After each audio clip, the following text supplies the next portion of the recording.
കായംകുളത്ത് നിന്നും വിജയിച്ച എം ലിജു വി.ഡി. സതീശൻ മന്ത്രിസഭയിൽ ലിജുവിന് എക്സൈസ് വകുപ്പ് ലഭിക്കുമെന്നത് ഏകദേശം ഉറപ്പായി. ജനങ്ങളുടെ പിന്തുണയ്ക്ക് പാർട്ടി നൽകുന്ന അംഗീകാരമായാണ് മന്ത്രിസ്ഥാനത്തെ കാണുന്നതെന്ന് ലിജു പ്രതികരിച്ചു. സംസ്ഥാനത്തിൻ്റെയും കായംകുളം മണ്ഡലത്തിൻ്റെയും ഒക്കെ വികസനത്തിൽ ക്രിയാത്മകമായി ഇടപെടുവാൻ മന്ത്രിസ്ഥാനം ഉപകരിക്കുമെന്നും ലിജു പറഞ്ഞു. വി.ഡി. സതീശൻ മന്ത്രിസഭയിൽ മന്ത്രിയാകുമെന്ന് ഉറപ്പായ കായംകുളത്ത് നിന്ന് വിജയിച്ച അഡ്വക്കേറ്റ് എം ലിജുവിന് എക്സൈസ് വകുപ്പ് ലഭിക്കുവാൻ ഏകദേശ ധാരണയായി.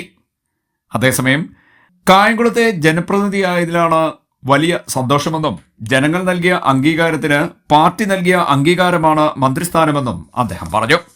സംസ്ഥാനത്തിന്റെയും കായംകുളം നിയോജക മണ്ഡലത്തിന്റെയും വികസന പ്രവർത്തനങ്ങളിൽ വളരെ ക്രിയാത്മകമായി ഇടപെടുന്നതിന് മന്ത്രിസ്ഥാനം സഹായിക്കും. കായംകുളം നിയമസഭാ നിയോജക മണ്ഡലത്തിൽ മുൻ ജനപ്രതിനിധികൾ കൊണ്ടുവന്ന വികസന പ്രവർത്തനങ്ങൾ പൂർത്തീകരിക്കുന്നതിനോടൊപ്പം പുതിയ പദ്ധതികൾ ആവിഷ്കരിച്ച് നടപ്പാക്കുമെന്നും എം ലിജു പറഞ്ഞു. ഔദ്യോഗികമായ ഒരു കൺഫർമേഷൻ പാർട്ടിയുടെ ഭാഗത്തുനിന്നുണ്ടായിട്ടില്ല.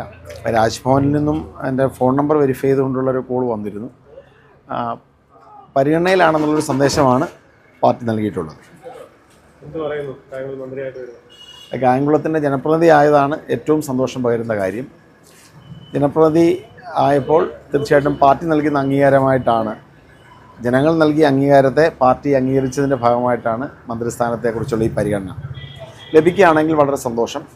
കേരള സമൂഹത്തിന് വേണ്ടിയും അതോടൊപ്പം തന്നെ കായംകുളം നിയോജകമണ്ഡലത്തിന് വേണ്ടിയും നിരവധി കാര്യങ്ങൾ ചെയ്യാനുള്ളൊരു അവസരമായിട്ടാണ് ഞാനതിനെ കണക്കാക്കുന്നത്.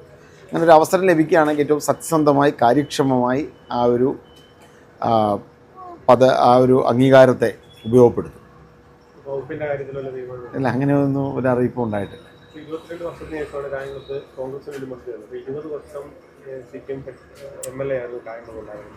അതിനുശേഷമാണ് കായംകുളത്തേക്ക് UDF പഞ്ചായത്ത് വരികയും 3 തവണ മത്സരിച്ച് തോറ്റിട്ട് വന്നത്. അപ്പോൾ ഇങ്ങനെ അംഗീകാരം കിട്ടുമ്പോൾ മണ്ഡലത്തിൽ എന്താണ് ഒരു കായംകുളത്ത് നിലവിലുണ്ടായിരുന്ന 20 വർഷക്കാലത്തെ വികസനം, 20 വർഷക്കാലത്തെ LDF MLA മാർ ചെയ്ത കാര്യത്തിലെ നല്ല കാര്യങ്ങൾ, നല്ല മാതൃകകൾ തുടരും. തീർച്ചയായും മുടങ്ങിക്കിടക്കുന്ന അല്ലെങ്കിൽ പണി നടന്നുകൊണ്ടിരിക്കുന്ന വികസന പ്രവർത്തനങ്ങൾ പൂർത്തീകരിക്കും.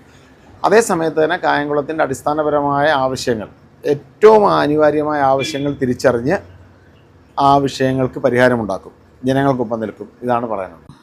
CDNet news, Kayamkulam.